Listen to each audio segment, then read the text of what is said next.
জাতিসংঘ কর্মীদের আজীবন দায় মুক্তিতে আপত্তি ঢাকার, চলছে কার্যালয়ের খসড়া চুক্তির বিশ্লেষণ।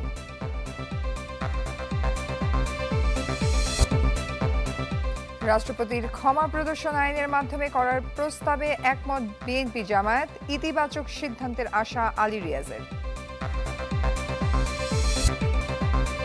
চানখারপুলে ৬ জন হত্যায় অভিযোগ গঠনের শুনানি চলছে, অব্যাহতির আবেদন আসামিদের।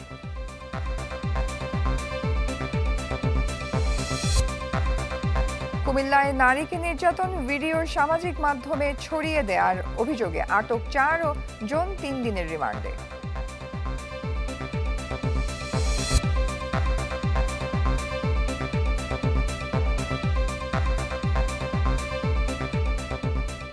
আমন্ত্রণ চ্যানেল 24 দুপুর ১টার খবরে। শুনছিলেন প্রেসিডেন্সি ইউনিভার্সিটির সংবাদ শিরোনামগুলো। আপনাদের সাথে আছি আমি রোকসানা জয়ী। জাতিসংঘের মানবাধিকার হাই কমিশনের খসড়া চুক্তির ৬টি ধারা নিয়ে আপত্তি জানিয়েছে সরকারের বিভিন্ন সংস্থা ও মন্ত্রণালয়। যদিও কার্যালয় স্থাপনে নীতিগতভাবে সম্মতি দিয়েছে উপদেষ্টা পরিষদ। ঢাকার কার্যালয় কর্মীদের আজীবন দায় মুক্তি চেয়েছে সংস্থাটি, তবে রাজি নয় বাংলাদেশ। মোর্শেদ হাসিবের রিপোর্টে বিস্তারিত। কোনো দেশে জাতিসংঘের মানবাধিকার বিষয়ক কার্যালয় চালু করতে হলে প্রয়োজন পড়ে সংশ্লিষ্ট দেশের সাথে সমঝোতা স্মারক সইয়ের, যেখানে দুই পক্ষকে কাজের পরিধি, সুরক্ষা এবং দায়ের মতো বিষয়ে সম্মত হতে হয়। সেই অফিসের একটা মিশন শাখা বাংলাদেশে ওনারা খুলতে চাচ্ছিলেন।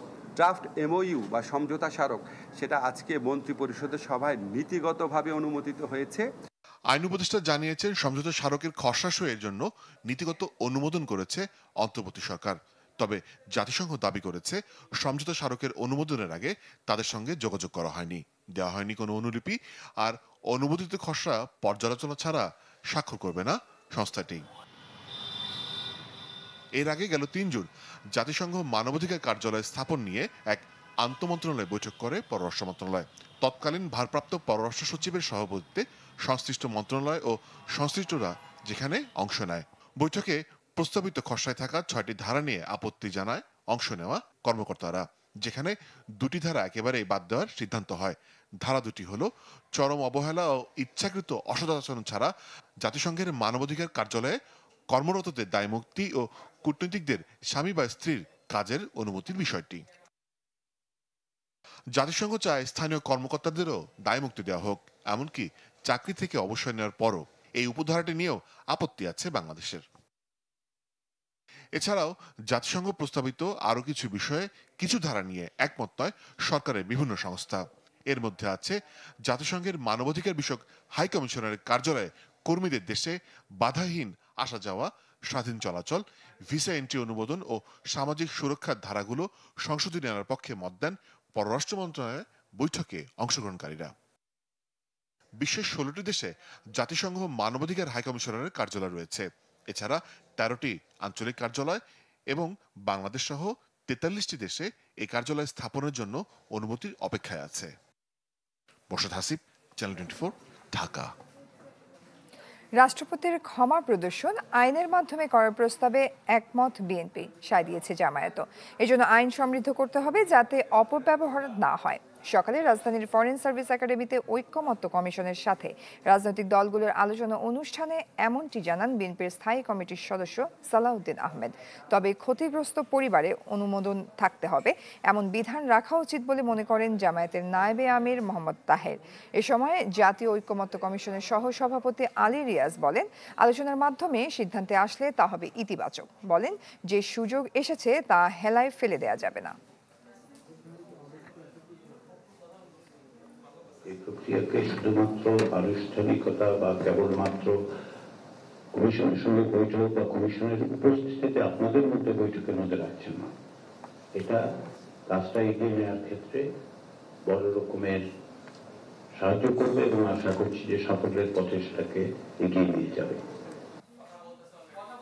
রাজধানীর ফরেন সার্ভিস একাডেমিতে রাজনৈতিক দলগুলোর সাথে চলছে ঐক্যমত্য কমিশনের বৈঠক। এ বিষয়ে নিয়ে আরো বিস্তারিত খবরাখবর জানাতে আমাদের সাথে যুক্ত হচ্ছেন আশিকিন প্রিন্স। প্রিন্স, 20টি বিষয় নিয়ে সিদ্ধান্তের কথা জানিয়েছেন সহসভাপতি আলী রিয়াজ, তো জানাবেন সেই বিষয়গুলো নিয়ে। মূলত তিনটি বিষয় নিয়ে আলোচনা হচ্ছে। এর মধ্যে প্রথম যে বিষয়টি রাষ্ট্রপতি ক্ষমা প্রদর্শন, যেটি সংবিধানের ৪৯তম আর্টিকেলের সাথে জড়িত, সেখানে এইটি সংশোধনের সুপারিশ করা হয়েছে জাতীয় ঐকমত্য কমিশনের পক্ষ থেকে, যেখানে সুপারিশে বলা হয়েছে যে রাষ্ট্রপতি ক্ষমা প্রদর্শন করতে পারবেন, তবে আইনের বিধিবিধান সাপেক্ষে, এবং এই আইনে একটি বোর্ড গঠন করা কিন্তু সুপারিশ করা হয়েছে। সেখানে সবকটি রাজনৈতিক দল এক বাক্যে একমত হয়েছেন এবং তারা বলছেন যে রাষ্ট্রপতি ক্ষমা প্রদর্শনের ক্ষেত্রে আইন প্রয়োজন, এবং তারা বলছেন যে আইনের নিয়ন্ত্রণের মাধ্যমেই মূলত রাষ্ট্রপতি ক্ষমা প্রদর্শন করতে পারবেন কোনো দণ্ডিত ব্যক্তিকে। তবে আইনটি কিভাবে হবে, সে বোর্ডে কারা থাকবেন, সেই পুরোটাই মূলত পরবর্তী সংসদ যেটি রয়েছে সেটি ঠিক করবে বলে রাজনৈতিক দলগুলোর পক্ষ থেকে বলা হয়েছে। বলা যায় যে প্রথম আলোচ্য বিষয়টিতে রাজনৈতিক দলগুলো একমত প্রকাশ করেছেন। দ্বিতীয় যে বিষয়টি সেটি নিয়ে এখন আলোচনা চলছে। দ্বিতীয় বিষয়টি হচ্ছিল বিচার বিভাগের বিকেন্দ্রীকরণ, যেখানে ঐকমত্য কমিশনের পক্ষ থেকে সুপারিশ করা হয়েছে যে ঢাকার বাইরে বিভাগীয় পর্যায়ে হাইকোর্ট বিভাগের স্থায়ী বেঞ্চ থাকবে এবং এর মাধ্যমে যারা বিচার প্রত্যাশী রয়েছেন তারা ন্যায় বিচার পাবেন। এছাড়া উপজেলা পর্যায়ে ম্যাজিস্ট্রেট আদালত থাকবে, এরকম একটি সুপারিশ করা হয়েছে ঐকমত্য কমিশনের পক্ষ থেকে। এই বিষয়ে বিএনপির পক্ষ থেকে বক্তব্য দিয়েছেন সালাউদ্দিন আহমেদ। তিনি বলেছেন যে যেহেতু এর আগেও সংবিধানে এটি সংযোজিত করা হয়েছিল, কিন্তু হাইকোর্ট থেকে অথবা উচ্চ আদালত থেকে সেটি বাতিল করে দেওয়া হয়েছে, সেই অভিজ্ঞতা থেকে যাতে এরকম এই যে প্রস্তাব করা হয়েছে সেটি যাতে ঢাকার বাইরে বিভাগীয় পর্যায়ে বছরে একবার অস্থায়ী আদালত যাতে স্থাপন করা যায় সেই বিষয়ে সুপারিশ করা হয়, সেই বিষয়ে প্রস্তাব দেওয়া হয়েছে বিএনপির পক্ষ থেকে। তবে জামায়াত ইসলামীর পক্ষ থেকে বলা হয়েছে যে অন্তত ঢাকার বাইরে 4টি বিভাগে স্থায়ী হাইকোর্ট যাতে স্থাপন করা হয় সেই বিষয়ে জামায়াতের পক্ষ থেকে সুপারিশ করা হয়েছে। বলা যায় যে এই বিষয়টি নিয়ে এখনও দ্বিমত রয়েছে। কমিশনে রাজনৈতিক দলগুলো তারা ঐক্যমত্যে পৌঁছানোর চেষ্টা করছেন। আরেকটি বিষয় রয়েছে যেটি হচ্ছিল জরুরি অবস্থা জারির প্রসঙ্গে, সেটি হয়তো বা পরবর্তীতে আলোচনা হবে মধ্যাহ্ন বিরতির পরে। তো মূলত এই ছিল সর্বশেষ তথ্য আমার কাছে ফরেন সার্ভিস একাডেমি থেকে। প্রিন্স, ধন্যবাদ আপনাকে। জাতীয় ঐকমত্য কমিশনের বৈঠকের বিস্তারিত খবরাখবর জানাচ্ছিলেন আশিকিন প্রিন্স। বাংলাদেশের ফুটবলে নতুন ইতিহাস রচনা করেছে মেয়েরা। প্রথমবার পৌঁছে গেছে নারী এশিয়ান কাপের চূড়ান্ত পর্বে, বাহরাইনের পর হারিয়েছে মিয়ানমারকে। এ নিয়ে ফুটবল ভবনে কথা বলছেন নারী ফুটবল কমিটির চেয়ারম্যান মাহফুজা আক্তার কিরণ। সরাসরি আমরা চলে যাচ্ছি সেখানে। নিতে হবে সে কাজটাই করেছে। তার সাথে আমার সেবারেল টাইম কথা হয়েছে এবং আগামী দিনগুলোতেও আমরা সেভাবে এগিয়ে যাব। 2026-এ এটার আপনারা জানেন যে যেহেতু তুর্কিমিনিস্তান এবং বাহরাইন 2-2 ড্র করেছে, যে কারণে আমরা অ্যাডভান্স কোয়ালিফাই করে গেছি। আমরা তুর্কিমিনিস্তানের ম্যাচ খেলার আগেই আমরা কোয়ালিফাই করেছি। এএফসির ওয়েবসাইটে গেলে দেখতে পারবেন, এএফসি অলরেডি অ্যানাউন্স করে দিয়েছে। তো এটা আমাদের জন্য অনেক বেশি সম্মানের। শুধু বাংলাদেশ না, শুধু আপনারাই না, গোটা এশিয়া থেকে আমার কাছে মেসেজ এসেছে, কারণ আমি তো এফসি এসকো মেম্বার, আমি ফিফা কাউন্সিল মেম্বার ছিলাম, ওয়ার্ল্ড ওয়াইড সবার সাথে আমার কানেকশন আছে। এই রেজাল্টের জন্য সবাই আমাকে অ্যাডভান্স কনগ্রাচুলেট করেছেন এবং বলছে যে এটা আমাদের হার্ড ওয়ার্কের জন্যই এটা আমরা সম্ভব হয়েছে। অন্য গ্রুপগুলোর কিন্তু রেজাল্ট এখনও আসেনি, ঠিক আছে, শুধুমাত্র আমাদেরটাই এসেছে। সেই দিক থেকেও আমরা এগিয়ে আসি। এখানে মেয়েদের 2026-এর মে মাসে অস্ট্রেলিয়াতে খেলা হবে, তো সেখানে আমাদের অনেক স্কোপ আছে। সেখানে প্রথম যে 6টা টিম থাকবে, খেলা গ্রুপে 6টা টিম থাকবে, তারা সরাসরি চলে যাবে ওয়ার্ল্ড কাপে, এবং পরে 3টা টিম যাবে আবার অলিম্পিক কোয়ালিফায়ার্সে, ঠিক আছে। তো এরকম অনেক স্কোপ থাকবে। আমার বিশ্বাস যে 2026-এর এই ফাইনাল রাউন্ডে গিয়ে মেয়েরা আরও বেটার কিছু গেইন করবে, যেটা বাংলাদেশের জন্য অনেক সম্মানের। একটা জিনিস আপনাদের মাধ্যমে গোটা দেশবাসীকে বলতে চাই যে এই সাকসেস শুধু আমার না, এই সাকসেস শুধু বাংলাদেশ ফুটবল ফেডারেশনের না, এই সাকসেস গোটা বাংলাদেশের। কারণ মেয়েরা যখন জিতে তখন কিন্তু বাংলাদেশের ফ্ল্যাগটাই উড়ায়, তখন বাংলাদেশের পতাকাটাই ওখানে ওড়ে। আমার অনেক বেশি আনন্দ লাগছিল মিয়ানমারের গ্যালারিতে যখন আমাদের ফরেন বাঙালিরা ওখানে এতটুকু ছোট্ট একটা ক্রাউডেও তারা অনেক বেশি সাউন্ড করতেছিল বাংলাদেশ বলে, সেটা অনেক বেশি আনন্দের ছিল। দর্শক, ফুটবল ভবনে কথা বলছেন নারী ফুটবল কমিটির চেয়ারম্যান মাহফুজা আক্তার কিরণ। আমরা এতক্ষণ সরাসরি ছিলাম সেখানে। এদিকে গুলশানে দলের চেয়ারপারসনের কার্যালয়ে সংবাদ সম্মেলনে বক্তব্য রাখছেন বিএনপি মহাসচিব মির্জা ফখরুল ইসলাম আলমগীর। আমরা এখন সরাসরি চলে যাচ্ছি সেখানে। দেশে সেবা দিতে হবে, উচ্চমান বজায় রাখতে হবে, যে এসএমইদের জন্য চ্যালেঞ্জ হয়ে দাঁড়াবে। বড় কোম্পানির অবকাঠামো আধিপত্য বড় মোবাইল কোম্পানিকে এন্টারপ্রাইজ ব্রডব্যান্ড বাজারে প্রবেশ করতে দিলে ছোট কোম্পানিগুলো প্রতিযোগিতায় পিছিয়ে পড়বে এবং একচেটিয়া পরিবেশ তৈরি হবে, যা দেশের সার্বিক অর্থনীতির উপরও বিরূপ প্রভাব ফেলবে। নীতিমালায় বিদ্যমান অপারেটরদের সুবিধা, কিছু নীতিমালায় স্পষ্টভাবে বড় কোম্পানির সুবিধা বজায় রাখা হয়েছে, যা প্রতিযোগিতায় নয় বরং আধিপত্য বাড়াবে।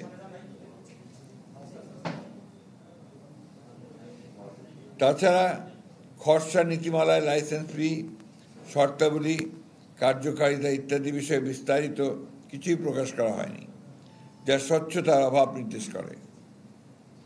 আমরা সরকারকে আহ্বান জানাই, এসএমই প্রযুক্তি বিশেষজ্ঞ, গ্রাহক সংগঠন সহ সব পক্ষকে নিয়ে খোলামেলা আলোচনা করার পর যেন এই ধরনের একটি গুরুত্বপূর্ণ নীতিমালা চূড়ান্ত করার সিদ্ধান্ত গৃহীত হয়। সেই সাথে এই প্রস্তাবিত নীতিমালার একটি পূর্ণাঙ্গ আর্থিক ও সামাজিক পরিণাম বিশ্লেষণ করা হোক। বিশেষ করে এসএমই ও স্থানীয় ব্যবসায়ীদের সম্ভাব্য ক্ষতি, কর্মসংস্থান হ্রাস এবং অর্থনীতির উপর প্রভাব বিবেচনায় রেখে এটি করা গুরুত্বপূর্ণ। এই ধরনের জাতীয় পর্যায়ের টেলিকম নীতি প্রণয়ন অবশ্যই সতর্কতা, স্বচ্ছতা ও অংশগ্রহণ নিশ্চিত করে নিতে হবে।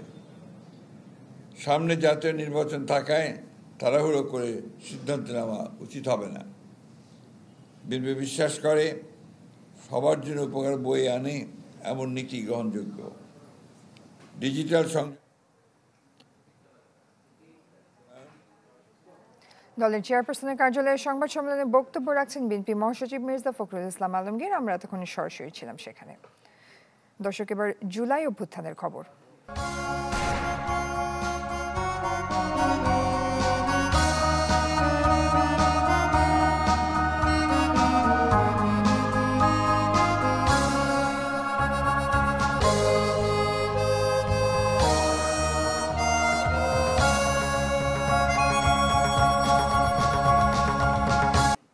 রাজধানীর চানখারপুলে আনাজ সহ 6 জনকে হত্যা মামলায় আসামিপক্ষের অভিযোগ গঠনের শুনানি চলছে।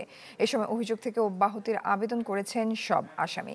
বিচারপতি গোলাম মর্তুজা মজুমদারের নেতৃত্বাধীন ট্রাইব্যুনালে চলছে শুনানি।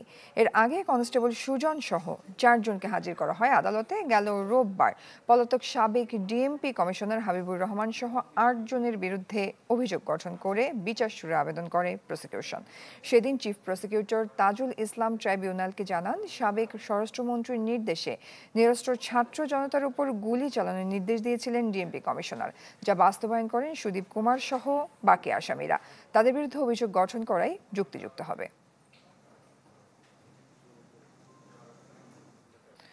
কুমিল্লার মুরাদনগরে নারী নির্যাতনের ভিডিও ছড়িয়ে দেওয়ার ঘটনায় 4 আসামির 3 দিনের রিমান্ড মঞ্জুর করেছেন আদালত। দুপুরে আমলি আদালত 11 এর বিচারক মমিনুল হক এই রায় দেন। মামলা সূত্রে জানা যায়, গেল 26 জুন প্রবাসীর স্ত্রীকে ধর্ষণ ও নির্যাতনের ঘটনা ঘটে। এই সংক্রান্ত ভিডিও সামাজিক যোগাযোগ মাধ্যমে ছড়িয়ে পড়ে। এ ঘটনায় ভুক্তভোগী নারী মামলা দায়ের করলে 4 জনকে গ্রেপ্তার করে পুলিশ। পরে ওই 4 জনের রিমান্ড চেয়ে আদালতে আবেদন করেন মুরাদনগর থানার এসআই ও মামলার তদন্তকারী কর্মকর্তা রুহুল আমিন। কুমিল্লার মুরাদনগরে নারী সহ 3 জনকে পিটিয়ে হত্যার অভিযোগ উঠেছে। পুলিশ জানায়, নিহত রুবি আক্তার দীর্ঘদিন ধরে মাদক ব্যবসার সাথে জড়িত ছিল। এই নিয়ে এলাকাবাসীর সাথে তার বিরোধ চলছিল।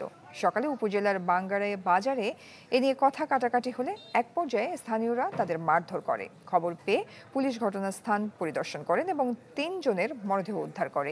এ ঘটনায় অতিরিক্ত পুলিশ মোতায়েন করা হয়েছে। জড়িতদের ধরতে তদন্ত চলছে বলে জানায় আইন শৃঙ্খলা বাহিনী। আশুরাকে কেন্দ্র করে কোনো নিরাপত্তা ঝুঁকি নেই, নেওয়া হয়েছে কয়েক স্তরের নিরাপত্তা।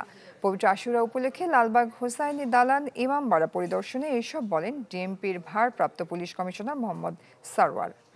এ সময় 6 জুলাই দিনব্যাপী যে সকল রোডে তাজিয়া মিছিল হবে সে সকল জায়গায় সিসি ক্যামেরা, ওয়াচ টাওয়ার সহ পর্যাপ্ত নিরাপত্তার কথা জানায় পুলিশ।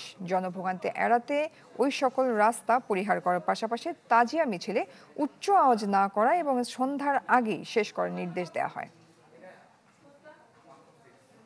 কর্তৃপক্ষ মিছিল আয়োজনকারীগণ যেন নিজস্ব নিরাপত্তা কর্মী বা স্বেচ্ছাসেবক নিয়োগ করে এই নিরাপত্তা ব্যবস্থাকে জোরদার করতে সহায়তা করে। তাজিয়া মিছিলে অংশগ্রহণকারীরা যেন কোনো প্রকার ধাতব পদার্থ, দাহ্য পদার্থ, ছুরি, চাকু, তরবারি, লাঠি, বল্লম বা ব্যাগ বা বিভিন্ন সুটকেস, ছাতা বা সন্দেহজনক প্যাকেট নিয়ে অনুষ্ঠানস্থলে বা মিছিলে না আসে। মৌলভীবাজারের বড়লেখা উপজেলার পাল্লাতলা ও সিন্দুর খাল সীমান্ত দিয়ে ৭১ জনকে পুশিন করেছে ভারতীয় সীমান্ত রক্ষী বাহিনী বিএসএফ। বিজিবি 52 ব্যাটালিয়নের অধিনায়ক লেফটেন্যান্ট কর্নেল মোহাম্মদ আরিফুল হক চৌধুরী জানান, ভোরে ৪৮ জনকে পুশিন করা হয়েছে। তাদের বড়লেখা থানায় হস্তান্তর করা হয়। পরে তাদের জিজ্ঞাসাবাদ করে পরিবারের কাছে তুলে দেওয়া হবে। এ পর্যন্ত জেলার বিভিন্ন সীমান্তে মোট ৪৮৬ জনকে পুশিন করেছে বিএসএফ। এদিকে শ্রীমঙ্গল সীমান্ত দিয়ে পুশিন করা হয়েছে ২৩ জনকে।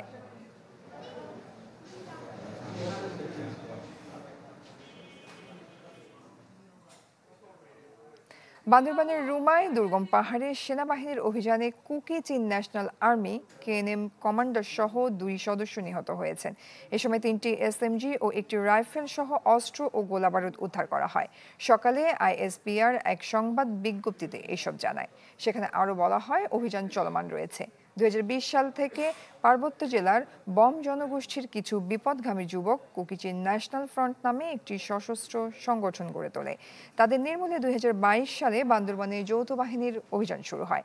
এ পর্যন্ত ১২০ সদস্য ও সহযোগীকে গ্রেপ্তার করেছে যৌথ বাহিনী। এছাড়া তাদের নামে বান্দরবানের বিভিন্ন উপজেলায় বেশ কয়েকটি মামলা রয়েছে।